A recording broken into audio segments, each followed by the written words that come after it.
गृहमंत्री अमित शाह ने कहा, सरकार नवाचारी तरीकों से आतंकवाद का सफाया करने के लिए प्रतिबद्ध। उन्होंने जम्मू कश्मीर में सुरक्षा स्थिति की समीक्षा की। शिक्षा मंत्री धर्मेंद्र प्रधान ने कहा, नीट परीक्षा में अनियमितताओं के दोषी पाए जाने पर राष्ट्रीय परीक्षा एजेंसी के किसी भी अधिकारी को बख्शा नहीं जाएगा। उपराष्ट्रपति जगदीप धनखड़ ने संसद भवन परिसर में प्रेरणा स्थल का लोकार्पण किया। उन्होंने स्थल को प्रेरणादायक बताया। सिक्किम के लाचुंग और चुंगथांग में खराब मौसम के कारण फंसे पर्यटकों के बचाव अभियान में बाधा आ रही है। भारत और कंबोडिया के बीच पहली सीधी उड़ान शुरू और अंकिता भकत ने तुर्की में तीरंदाजी क्वालीफायर के क्वार्टर फाइनल में प्रवेश कर पेरिस ओलंपिक का कोटा हासिल किया।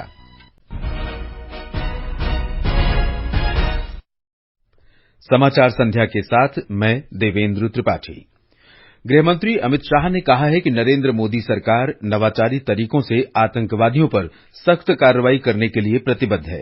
नई दिल्ली में आज एक उच्च स्तरीय बैठक की अध्यक्षता करते हुए उन्होंने सभी सुरक्षा एजेंसियों को निर्देश दिया कि मिशन के रूप में समन्वय के साथ काम करते हुए आतंकी गतिविधियों पर त्वरित कार्रवाई करें। उन्होंने कहा कि जम्मू कश्मीर में आतंकवाद के खिलाफ लड़ाई निर्णायक दौर में पहुंच गई है। हाल की घटनाएं बताती हैं कि आतंकवादियों की संगठित गतिविधियां कम हो रही हैं और वे अब छद्म युद्ध का रास्ता अपना रहे हैं।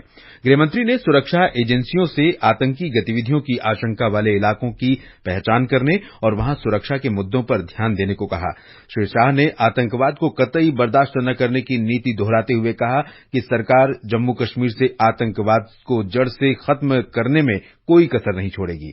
उन्होंने कहा कि कश्मीर घाटी में सरकार के प्रयासों को बड़ी सफलता मिली है और आतंकी घटनाओं में कमी आई है। गृहमंत्री ने कहा कि कश्मीर घाटी में पर्यटकों की बढ़ती संख्या कानून व्यवस्था में सुधार का परिचायक है।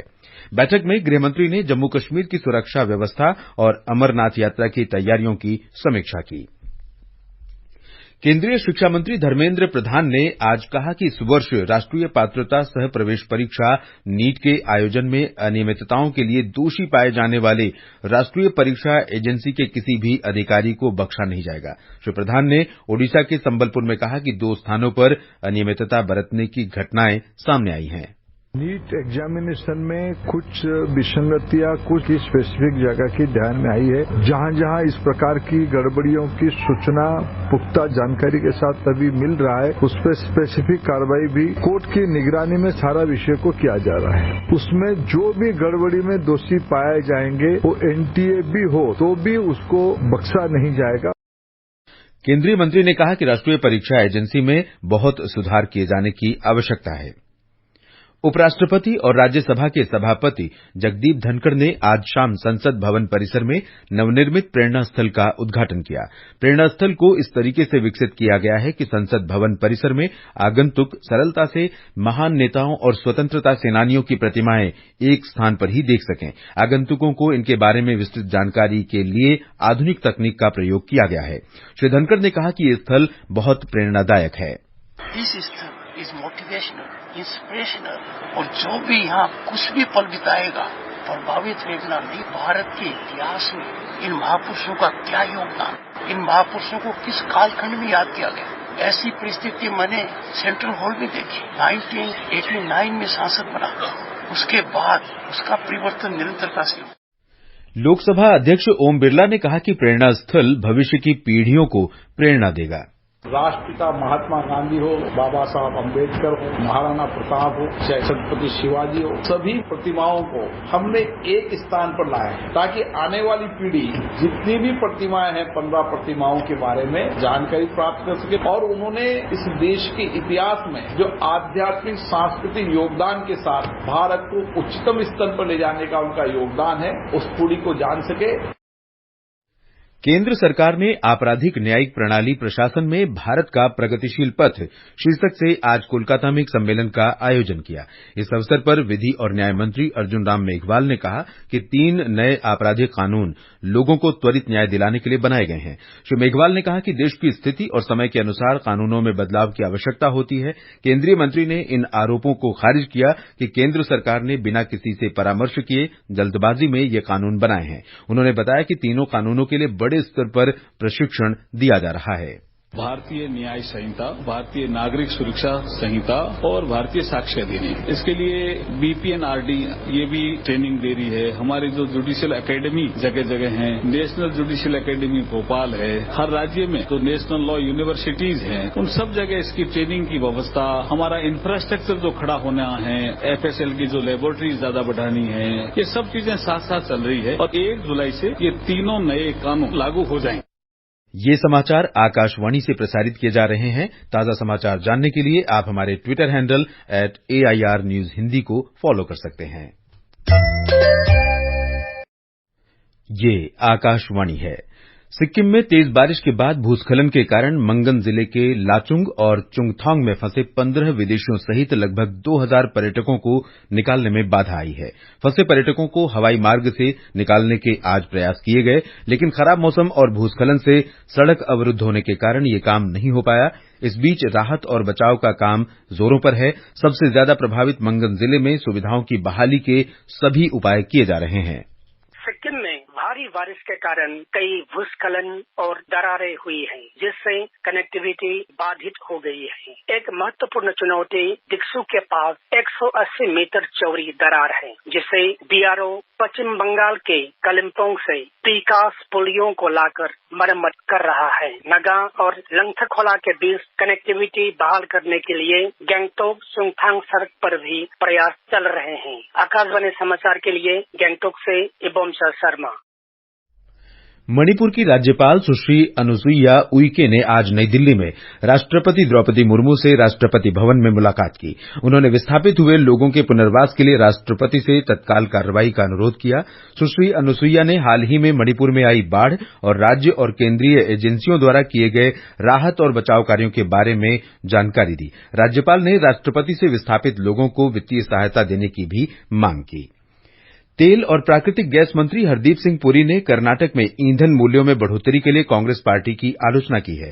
कर्नाटक में राज्य सरकार ने कल पेट्रोल और डीजल पर बिक्री कर 3 रुपये प्रति लीटर बढ़ा दिया था। उन्होंने कहा कि ये निर्णय कांग्रेस के दोहरे चेहरे को बेनकाब करता है। कांग्रेस महंगाई की बात करती है, लेकिन भाजपा शासित राज्यों की तुलना में ईंधन की कीमतों में लगभग 8 से 12 रुपये प्रति लीटर तक वैट ज्यादा लगाती है। केंद्रीय अप्रत्यक्ष कर और सीमा शुल्क बोर्ड सीबीआईसी ने देश में बढ़ती वित्तीय धोखाधड़ी की घटनाओं से निपटने के लिए मल्टी मॉडल जागरूकता अभियान शुरू किया है। एक रिपोर्ट। इस अभियान के अंतर्गत लोगों को समाचार पत्रों, मोबाइल संदेशों, ईमेल और सोशल मीडिया सहित अन्य माध्यमों से वित्तीय धोखाधड़ी के जाल से बचाने के लिए जागरूक किया जा रहा है। सीबीआईसी ने कहा है कि ऐसी कई घटनाएं सामने आई हैं, जहां धोखेबाज लोग खुद को भारतीय सीमा शुल्क अधिकारी बताकर पैसे ठगते हैं। ये धोखाधड़ी मुख्य रूप से फोन कॉल या एसएमएस जैसे डिजिटल माध्यमों का उपयोग करके की जाती हैं। लोगों को डराया जाता है कि यदि उन्होंने पैसे नहीं दिए तो उन्हें सजा हो सकती है या जुर्माना लग सकता है। बोर्ड ने लोगों से धोखेबाजों को समझने, अपनी जानकारी लोगों से साझा न करने, कॉल करने वाले को सत्यापित करने और सतर्क रहने और जालसाजी की शिकायत करने का आग्रह किया है। समाचार कक्ष से आकर्षिता सिंह। ये समाचार हमारी वेबसाइट newsonair.gov.in/hindi और हमारे mobile app news on AIR पर भी उपलब्ध हैं। समाचार संध्या में आपका फिर स्वागत है। भारत और कंबोडिया के बीच आज पहली सीधी अंतर्राष्ट्रीय उड़ान सेवा शुरू हुई। कंबोडिया में भारतीय दूतावास ने कहा कि सीधी उड़ान सेवा के जरिए हम पहले पर्यटन साल की शुरुआत करेंगे और इससे पर्यटन के क्षेत्र में वृद्धि होगी और लोगों के बीच संपर्क और भी मजबूत होगा। दूतावास ने भारत की एक्ट ईस्ट पॉलिसी के तहत इसे ऐतिहासिक क्षण बताया। मुंबई अंतर्राष्ट्रीय फिल्म महोत्सव में आज वृत्त चित्रों के निर्माण के लिए वित्तीय सहायता जुटाने के मुद्दे पर परिचर्चा का आयोजन किया गया। इसमें वृत्त चित्र निर्माण को लाभदायक बनाने और उन्हें वित्त उपलब्ध कराने के तौर तरीकों पर भी चर्चा की गई। इस बीच महोत्सव के रेड कार्पेट इवेंट का आयोजन कल नई दिल्ली में होगा। ये पहली बार है जब फिल्म महोत्सव का आयोजन अन्य शहरों में भी किया जा रहा है। मुंबई के साथ साथ दिल्ली, कोलकाता, चेन्नई और पुणे में भी एक साथ फिल्मों का प्रदर्शन किया जाएगा। राष्ट्रपति द्रौपदी मुर्मू ने ईद उल अजहा की पूर्व संध्या पर देशवासियों को बधाई दी है। राष्ट्रपति ने कहा कि ईद उल अजहा का पवित्र त्यौहार त्याग और बलिदान का प्रतीक है। ये प्रेम, भाईचारे और सामाजिक सद्भाव का संदेश देता है। मौसम विभाग ने पश्चिम बंगाल के हिमालय की तलहटी वाले क्षेत्रों और पूर्वोत्तर क्षेत्र में अगले 4-5 दिनों तक बहुत भारी वर्षा का अनुमान व्यक्त किया है। कुछ स्थानों पर अति भारी बारिश हो सकती है। मौसम विभाग ने कहा कि 20 जून तक असम, मेघालय, अरुणाचल प्रदेश और सिक्किम में कुछ स्थानों पर भारी बारिश हो सकती है। मौसम विभाग ने अगले 3 दिन तक उत्तर भारत में भीषण गर्मी की स्थिति बने रहने की आशंका जताई है। 21 जून को 10वें अंतर्राष्ट्रीय योग दिवस से पहले प्रधानमंत्री नरेंद्र मोदी ने सोशल मीडिया पर योग करते हुए अपना एक वीडियो साझा किया है। उन्होंने लोगों से योग के लाभों के लिए योगाभ्यास करने का आग्रह भी किया। आकाशवाणी का समाचार सेवा प्रभाग साप्ताहिक कार्यक्रम पब्लिक स्पीक में कल रात 9:30 बजे से स्वास्थ्य और कुशलता के लिए योग विषय पर चर्चा प्रसारित करेगा। इसमें मोरारजी देसाई राष्ट्रीय योग संस्थान के योग विशेषज्ञ डॉक्टर सुरक्षित गोस्वामी और योग थेरेपी कार्यक्रम अधिकारी डॉक्टर ईश्वर एन आचार्य भाग लेंगे। विशेषज्ञों से योग के विभिन्न पहलुओं जैसे इसके महत्व और लाभों के बारे में श्रोता सवाल पूछ सकते हैं। टेलीफोन नंबर है 011-2342-1050 और 011-2331-4444। इसके अलावा व्हाट्सएप नंबर 928909409044 पर भी प्रश्न भेज सकते हैं। अंकिता भगत ने आज अंतिम ओलंपिक क्वालीफायर में जीत हासिल करके ओलंपिक के लिए क्वालीफाई कर लिया है। व्यक्तिगत कोटे शीर्ष 8 देशों को दिए जाते हैं। बेंगलुरु में पहले महिला एकदिवसीय अंतर्राष्ट्रीय क्रिकेट मैच में भारत ने दक्षिण अफ्रीका को 143 रन से हरा दिया है। 266 रन का लक्ष्य भारत ने दिया था, जिसके जवाब में दक्षिण अफ्रीका की टीम 38वें ओवर में 122 रन पर आउट हो गई। स्मृति मंधाना ने सबसे अधिक 117 रन बनाए और दीप्ति शर्मा ने 37 रनों की पारी खेली। T20 क्रिकेट विश्व कप में पाकिस्तान और आयरलैंड के बीच मैच खेला जा रहा है। ताजा समाचार मिलने तक आयरलैंड ने 10 ओवर में 6 विकेट पर 59 रन बनाए हैं। पाकिस्तान और आयरलैंड की टीमें पहले ही विश्व कप से बाहर हो चुकी हैं। यूरो कप 2024 फुटबॉल चैंपियनशिप में आज पोलैंड और नीदरलैंड्स के बीच मैच खेला गया। नीदरलैंड ने पोलैंड को 2-1 से हरा दिया। भारतीय समय के अनुसार आज रात 9:30 बजे स्लोवेनिया और डेनमार्क के बीच मैच खेला जाएगा। देर रात भारतीय समयानुसार 12:30 बजे इंग्लैंड और सर्बिया के बीच मुकाबला होगा। इससे पहले कल खेले गए मैचों में स्विट्जरलैंड ने हंगरी को 3-1 से हराया, स्पेन ने क्रोएशिया को 3-0 से और इटली ने अल्बानिया को 2-1 से पराजित किया। और अंत में मुख्य समाचार एक बार फिर। गृहमंत्री अमित शाह ने कहा, सरकार नवाचारी तरीकों से आतंकवाद का सफाया करने के लिए प्रतिबद्ध। उन्होंने जम्मू कश्मीर में सुरक्षा स्थिति की समीक्षा की।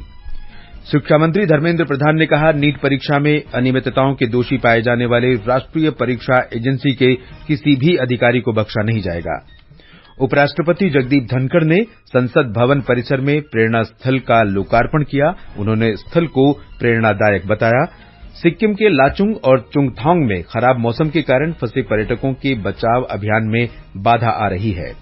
भारत और कंबोडिया के बीच पहली सीधी उड़ान सेवा शुरू और अंकिता भगत और भजन कौर ने तुर्की में तीरंदाजी क्वालीफायर के क्वार्टर फाइनल में प्रवेश कर पेरिस ओलंपिक कोटा हासिल किया। इसके साथ ही समाचार संध्या का ये अंक समाप्त हुआ। नमस्कार।